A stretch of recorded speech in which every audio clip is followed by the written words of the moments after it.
প্রিয় সকল ছাত্রছাত্রী, আজকে তোমাদের ক্লাস নেওয়া হচ্ছে সমাস, বাংলা ব্যাকরণ। এই সমাসের উপরেই ক্লাস নেওয়া হচ্ছে। প্রথমে আমরা এই সমাস বোঝার চেষ্টা করব, তারপর পরপর এক একটি বিষয় পরপর আমরা ধারাবাহিকভাবে জানব। তো প্রথমেই আমরা জানব যে সমাস কি, সমাস শব্দের অর্থ কি, সেই বিষয়ে জানব। সমাস এই শব্দের অর্থ হচ্ছে সংক্ষেপ। সংক্ষেপ বলতে কিসের সংক্ষেপ? সংক্ষেপ হলো পদের সংক্ষেপ। কতগুলো পদের সংক্ষেপ? একাধিক পদের সংক্ষেপ। এবার প্রশ্ন হচ্ছে যে তাহলে পদ কাকে বলে? আমরা যদি পদ চিনতে না পারি তাহলে পদের সংক্ষেপ বিষয়টি বুঝবো কি করে?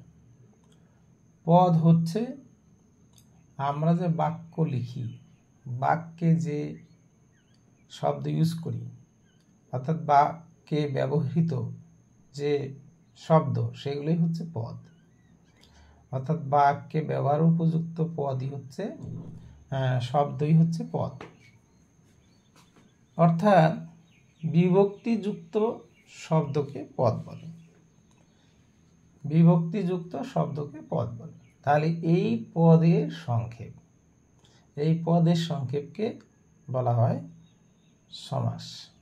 কতগুলো পদের? একাধিক পদের সংক্ষেপকে বলা হয় সমাস। তো তাহলে আমরা সংক্ষেপে জানলাম যে সমাস কি জিনিস, সমাসের অর্থ কি, সমাস কাকে বলে। যদি এই বিষয়টিকে আমরা, অর্থাৎ সমাসের সংজ্ঞা দাও যদি প্রশ্ন আসে, তাহলে যদি বিষয়টি আমরা গুছিয়ে লিখি তাহলে দাঁড়াবে সংক্ষেপে সুন্দর করে বলার উদ্দেশ্যে পরস্পর অর্থ সম্বন্ধযুক্ত দুই বা তার বেশি পদকে এক পদে পরিণত করাকে সমাস বলে। তাহলে সমাস কাকে বলে আমরা জানলাম। সংক্ষেপে সুন্দর করে বলার উদ্দেশ্যে পরস্পর অর্থ সম্বন্ধযুক্ত দুই বা তার বেশি পদকে এক পদে পরিণত করাকে সমাস বলে। তাহলে সমাস কাকে বলে জানলাম। এই সমাস করার সময় মানে সমাস যে করা হয়, কেন করা হয়, তার তো একটা উদ্দেশ্য থাকা উচিত যে সমাস করার প্রয়োজন কি। সমাস এবং সন্ধি দুটি জিনিসই করা হয় হচ্ছে সেটা হচ্ছে পদের সৌন্দর্য বৃদ্ধি করার জন্য এবং বাকযন্ত্রের সুবিধা প্রদানের জন্য, তৎসঙ্গে শ্রবণেন্দ্রিয়ের আনন্দ বিধান করার জন্যই এই সন্ধি আর সমাসের কিন্তু ব্যবহার করা হয়, বা এই উদ্দেশ্যগুলো পূরণ করার জন্যই সমাস আর সন্ধি এগুলো কিন্তু করা হয়ে থাকে। তাহলে কি কি জিনিস বলা হলো? বলা হলো যে বাকযন্ত্রের সুবিধা, শ্রবণেন্দ্রিয়ের আনন্দ, আর পদের সৌন্দর্য বৃদ্ধি, সময়ের অপচয় অর্থাৎ সময় কম করা, তার পাশাপাশি বাক্যের সৌন্দর্য বৃদ্ধি, এই সমস্ত কারণেই সমাস করা হয়ে থাকে। তাহলে এই সমাস করার সময় আমাদের অনেক বিষয় জানতে হবে। যেমন প্রথমে এখানে দেওয়া হয়েছে যে সমস্ত পদ। এই সমাসের সাধারণ নিয়মাবলী ও আনুষঙ্গিক বিষয়, সন্ধির সাথে মিল ও অমিল এর পরে আসছি। তার আগে আমরা এই বিষয়গুলো জেনে নিই। সমস্ত পদ কি জিনিস? সমাসে একাধিক পদ মিলিত হয়ে যে একটি নতুন পদ গঠন করে তাকে সমস্ত পদ বা সমাসবদ্ধ পদ বলে। তাহলে কি বলা হলো যে সমাসে একাধিক পদ মিলিত হয়ে যে একটি নতুন পদ গঠন করে তাকে সমস্ত পদ বলে। তো তোমাদের এখানে একটি উদাহরণ দেওয়া আছে, এখান থেকে আমরা অনেক কিছু বুঝব। যেমন বিদ্যার আলয়, বিদ্যার আলয়, এই দুটিকে সংক্ষেপে করে আমরা পেলাম বিদ্যালয়।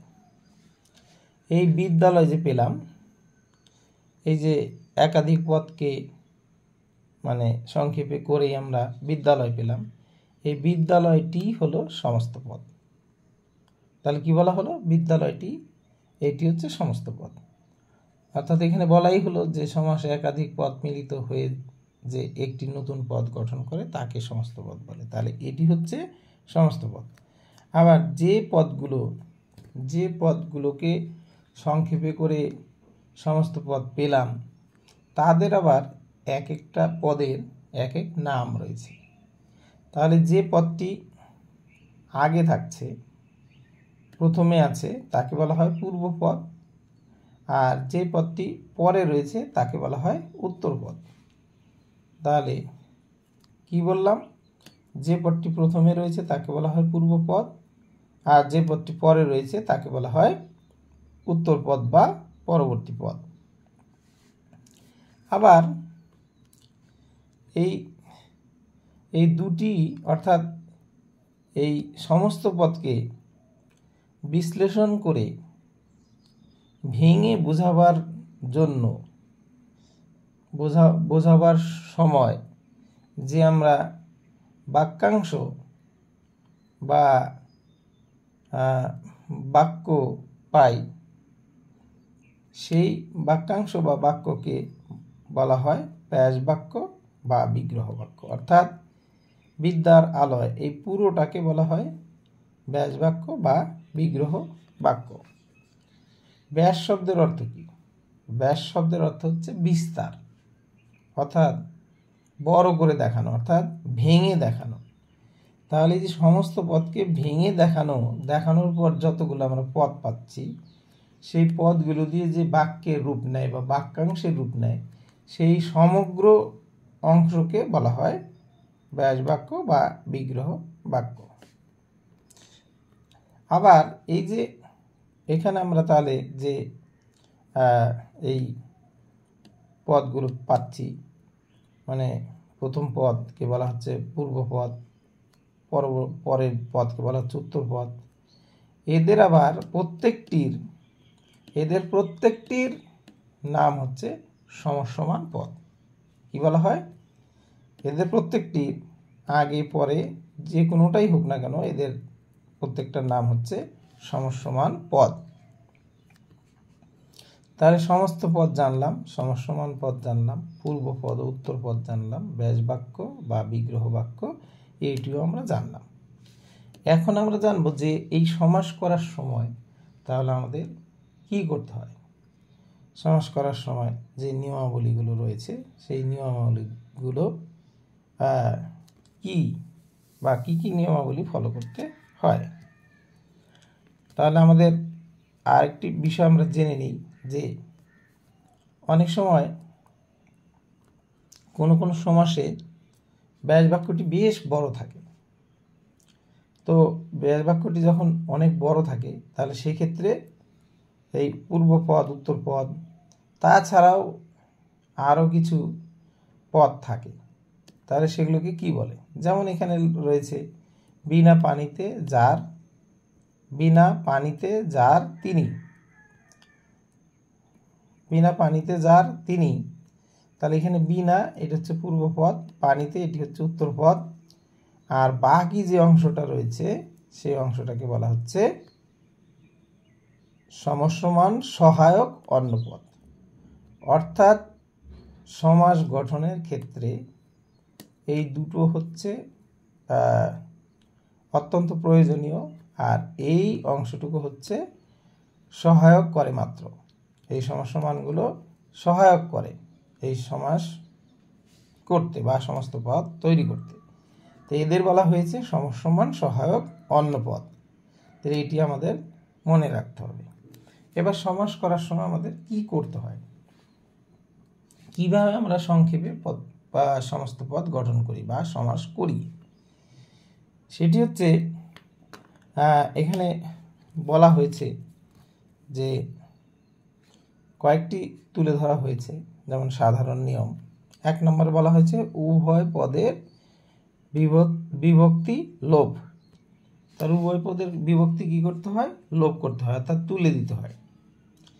অর্থাৎ একটি উদাহরণ এখানে দেওয়া আছে, তাহলে জিনিসটি আরো বুঝবে। যে যেমন বিদ্যার আলয়, বিদ্যার আলয় এর থেকে আমাদের প্রথম অংশের থেকে র বিভক্তি তুলে দিলাম। এখানে বিদ্যার, এখানে র বিভক্তি রয়েছে, র বিভক্তি বাদ গেল। আর আলয়, এখানে আমরা দেখছি যে এখানে শূন্য বিভক্তি রয়েছে। কি রয়েছে তাহলে, শূন্য বিভক্তি রয়েছে। তাহলে এই শূন্য বিভক্তি তুলে দেওয়া হলো। তুলে দেওয়ার পর তারপরে এই বিদ্যা এলো এবং আলয় এলো। তো এই দুটোকে আবার যদি সন্ধি করা যায় তাহলে আমাদের সন্ধি করতে হবে। তাহলে এখানে পূর্ব পদের শেষ বর্ণ আর উত্তর পদের প্রথম বর্ণের মধ্যে কি হয়, সন্ধি হয়। তাহলে এখানে সন্ধি হয়ে হলো বিদ্যালয়। তো এখানে নিয়মে বলা হয়েছে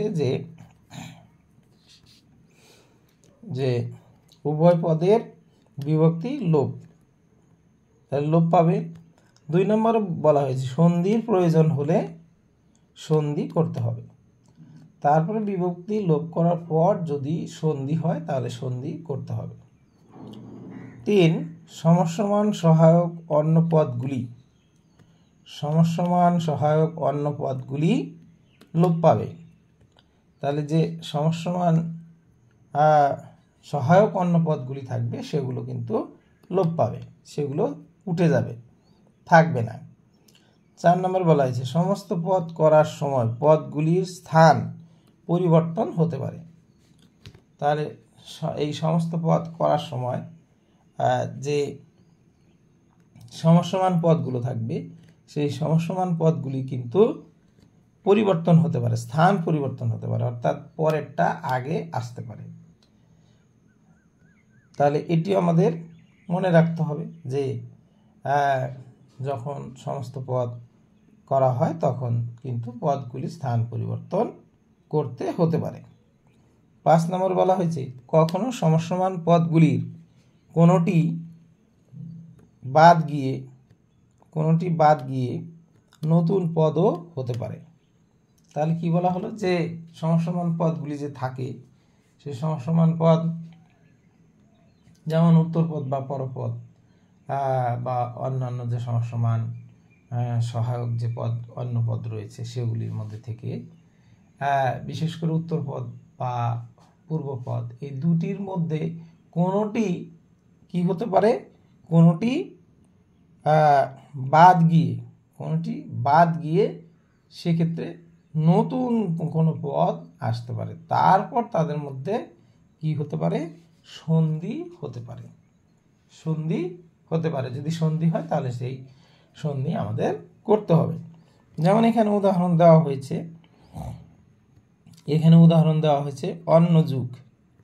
অন্য যুগ। এটিকে যখন আমরা সমস্ত পদ করছি বা সমাস করছি তখন কিন্তু হচ্ছে যুগান্তর। তাহলে যুগান্তর, এই যুগটি কিন্তু উত্তর পদে ছিল, তাহলে যুগ এখানে উত্তর পদ ছিল, আর অন্য, এই অন্যের জায়গায় এলো অন্তর। এই অন্তর এলো এবং এই অন্তর যুগের পরে বসে সন্ধি হয়ে হলো যুগান্তর। তাহলে এখানে আমরা এই 5 নম্বরের যে সাধারণ নিয়মাবলী বা নিয়মের কথা বলা হয়েছে সেটি কিন্তু এখানে আমরা দেখতে পাচ্ছি। তাহলে আমাদের এই সমাস করার সময় যে সাধারণ বিষয়গুলি রয়েছে সেগুলো কিন্তু যে নিয়মাবলী রয়েছে, সমাস কেন করা হয়, সমাস কি জিনিস, সমাসের মধ্যে কি কি জিনিস থাকে, সেই সমস্ত জিনিস কিন্তু তোমাদের বলা হলো। এখন আমরা একদম শেষের অংশ, অর্থাৎ এখানে বলা হয়েছে সন্ধির সাথে মিল ও অমিল, এই অংশে আমরা আসব। সন্ধির সাথে মিল আর অমিল। মিল কি রয়েছে, মিল এটি রয়েছে যে সমাস আর সন্ধি দুটি ক্ষেত্রেই কি করা হয়, দুটি ক্ষেত্রেই যে সৌন্দর্য সৃষ্টি অর্থাৎ পদের সৌন্দর্য সৃষ্টি বা বাক্যের সৌন্দর্য সৃষ্টির সহায়ক দুটি ক্ষেত্রেই এই বিষয়টি সহায়ক হিসেবে কাজ করে। আর কি বলা হলো যে পদের সৌন্দর্য বা বাক্যের সৌন্দর্য বৃদ্ধি করার জন্য বা সৃষ্টি করার জন্য এই দুটি করা হয়ে থাকে, অর্থাৎ সমাস আর সন্ধি করা হয়ে থাকে। তাছাড়া আরও যে বিষয়গুলো রয়েছে সেগুলো কিন্তু দুটি ক্ষেত্রেই হতে পারে, যেমন শ্রবণেন্দ্রিয়ের আনন্দ, তাছাড়া যেমন বাকযন্ত্রের আরাম, বা সময় কম করা, অর্থাৎ সময়ের সংক্ষেপ করা, সময়টাও কম লাগে। এই বিষয়গুলো কিন্তু সন্ধি আর সমাসের ক্ষেত্রে কিন্তু মিল রয়েছে।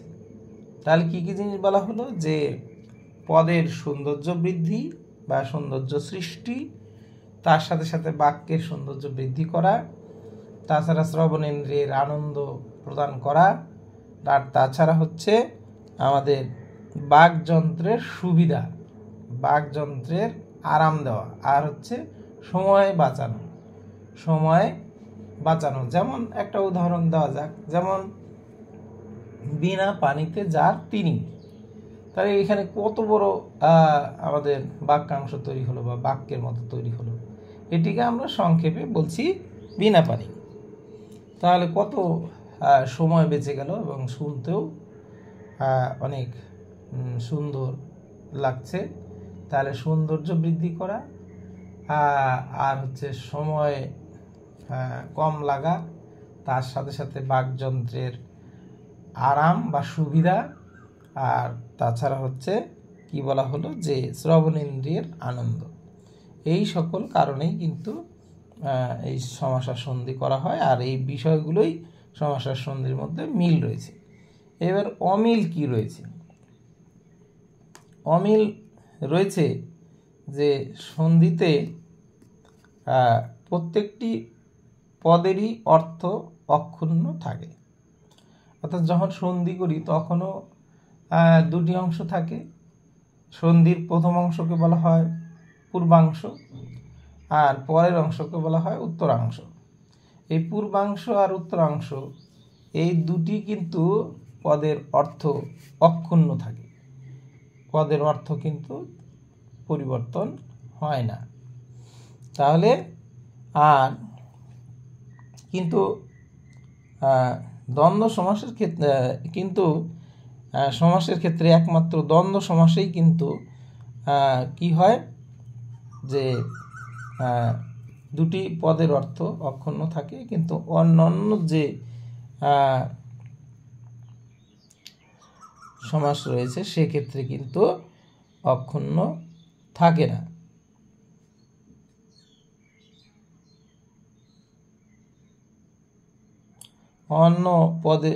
অন্য সমাসের ক্ষেত্রে কিন্তু মানে একেবারে অক্ষুণ্ণ থাকে না, কখনো উত্তর পদের অর্থ প্রাধান্য পায়, কখনো পূর্ব পদের অর্থ প্রাধান্য পায়, কখনো কোনোটিরই প্রাধান্য না পেয়ে নতুন পদের সৃষ্টি করে বা নতুন পদের উদ্ভব হয়।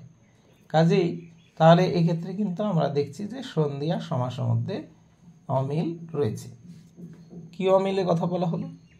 বলা হলো যে সন্ধিতে দুটি অংশেরই পূর্বাংশ বা উত্তরাংশ অক্ষুণ্ণ থাকে, অর্থ অক্ষুণ্ণ থাকে, কিন্তু সমাসে কেবলমাত্র দ্বন্দ্ব সমাসে থাকে, অন্যান্য সমাসে কিন্তু এইভাবে থাকে না। আর কি হয়? সমাসে অধিকাংশ ক্ষেত্রে পূর্ব পদের বিভক্তি চিহ্ন লোপ পায়।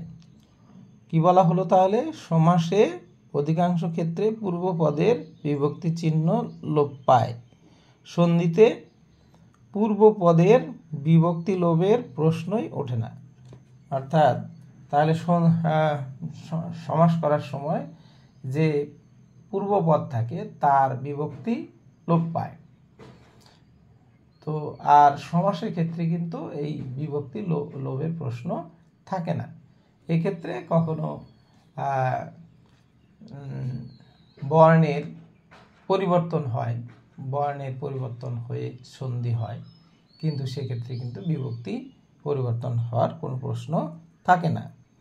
তারপর বলা হয়েছে যে সন্ধিতে পদগুলির ক্রম অক্ষুণ্ণ থাকে।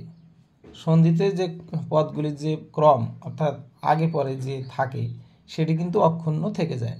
আগের অংশ আগেই থাকে, পরের অংশ পরেই থাকে, অর্থাৎ সন্ধি করার পরেও এই ক্রম কিন্তু ঠিক থাকে। কিন্তু সমাসের ক্ষেত্রে কিন্তু তা হয় না। সমাসের ক্ষেত্রে পদদ্বয় বা একাধিক পদ বা পদদ্বয় পারস্পরিক স্থান পরিবর্তন করে। পারস্পরিক কি হয়? স্থান পরিবর্তন হয়, অর্থাৎ উত্তর পদ প্রথমে আসে এবং পূর্ব পদ পরে যায়, এরকম স্থান পরিবর্তনও হয়। যেমন উদাহরণ হিসেবে যদি আমরা বলি তাহলে হচ্ছে রাত্রির পূর্ব। রাত্রির পূর্ব এটিকে করা হচ্ছে, যখন সমস্ত পদ করা হচ্ছে তখন হচ্ছে পূর্বরাত্র। তাহলে একেবারে কিন্তু স্থান পরিবর্তন হলো। এই বিষয়টি কিন্তু সন্ধির ক্ষেত্রে হয় না। তারপর যেমন বলা হয়েছে সমাসে কোনো কোনো ক্ষেত্রে একটি শব্দের স্থানে অন্য শব্দ আসে।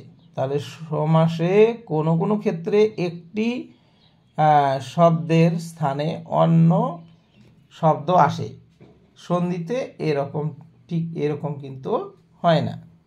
তাহলে সমাসে কি বলা হলো? সমাসে কোনো কোনো ক্ষেত্রে একটি শব্দের স্থানে অন্য শব্দ আসে, কিন্তু সন্ধিতে এরকম কখনো হয় না।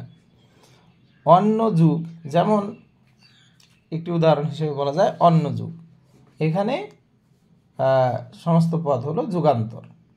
তাহলে এখানে আমরা দেখলাম যে অন্য যুগ, এখানে যুগ শব্দটি কিন্তু সমস্ত পদে রয়েছে, কিন্তু অন্য, এই অন্যের জায়গায় অন্তর এসেছে এবং এই অন্তরটি যুগের পরে বসে সন্ধি হয়ে যুগান্তর পদ গঠন হয়েছে।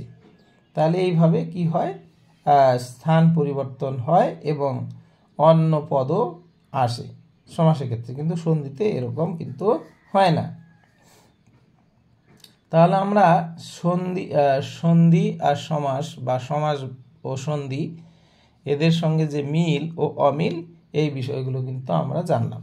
এই বিষয়গুলো যদি তোমাদের এই সমাসের ক্ষেত্রে ভালোভাবে তোমরা রপ্ত করতে পারো, তাহলে কিন্তু তোমাদের এই সমাসের বিষয়টি, সমাস কিভাবে করা হয়, সমাসের নিয়মাবলী, সমাস করতে গিয়ে কি বলবো যে কি পদ সম্বন্ধে ধারণা লাভ করতে হয়, সেই বিষয়গুলি তোমাদের সুস্পষ্ট হবে। তাহলে এরপরে আমরা কি করব? এরপরে আমরা যে সমাস, আমরা জানি যে সমাস সাধারণত বাংলায় 6 প্রকার। এই 6 প্রকার সমাস সম্পর্কে আমরা একে একে পরের ক্লাসে জানব। আজকে তোমাদের এই পর্যন্ত এই ক্লাসটি রাখা হচ্ছে। পরের ক্লাসে আমরা ধারাবাহিকভাবে যে সমাসগুলো রয়েছে, দ্বন্দ্ব সমাস, অব্যয় সমাস বা তৎপুরুষ সমাস, দ্বিগু সমাস, বহুব্রীহি সমাস, এই যে কর্মধারয় সমাস, যে সমাসগুলো রয়েছে তাদের ভাগগুলো যে রয়েছে, সেই সমস্ত বিষয় নিয়ে আবার আমরা ক্লাসে আসব। আজকে তোমাদের এখানেই রাখা হচ্ছে। তোমাদের এই ক্লাসটি যদি ভালো লাগে এবং বুঝতে পারো, উপকারে আসে, অবশ্যই তোমরা সাবস্ক্রাইব করবে, ভালোবেসে সাবস্ক্রাইব করবে।